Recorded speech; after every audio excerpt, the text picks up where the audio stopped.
Jeremiah chapter 34. King Nebuchadnezzar had a large army made up of people from every kingdom in his empire.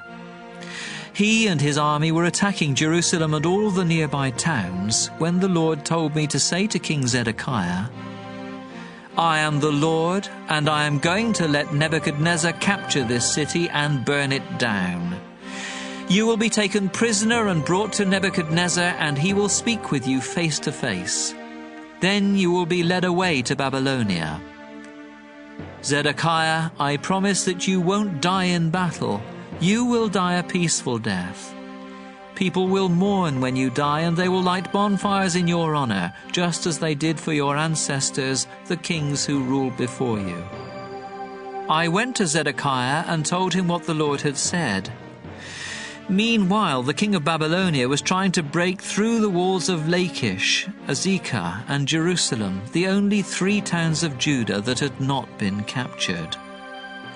King Zedekiah, his officials, and everyone else in Jerusalem made an agreement to free all Hebrew men and women who were slaves.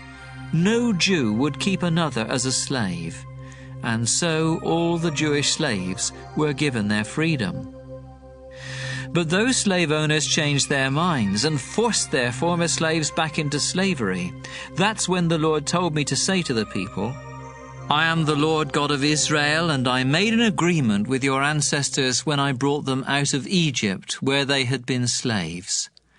As part of this agreement, you must let a Hebrew slave go free after 6 years of service. Your ancestors did not obey me, but you decided to obey me and do the right thing by setting your Hebrew slaves completely free.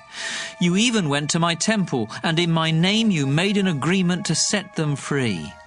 But you have abused my name, because you broke your agreement and forced your former slaves back into slavery. You have disobeyed me by not giving your slaves their freedom, so I will give you freedom. The freedom to die in battle or from disease or hunger. I will make you disgusting to all other nations on earth. You asked me to be a witness when you made the agreement to set your slaves free. And as part of the ceremony, you cut a calf into 2 parts, then walked between the parts. But you, people of Jerusalem, have broken that agreement, as well as my agreement with Israel. So I will do to you what you did to that calf. I will let your enemies take all of you prisoner, including the leaders of Judah and Jerusalem, the royal officials, the priests, and everyone else who walked between the 2 parts of the calf. These enemies will kill you and leave your bodies lying on the ground as food for birds and wild animals. These enemies are King Nebuchadnezzar of Babylonia and his army. They have stopped attacking Jerusalem, but they want to kill King Zedekiah and his high officials. So I will command them to return and attack again.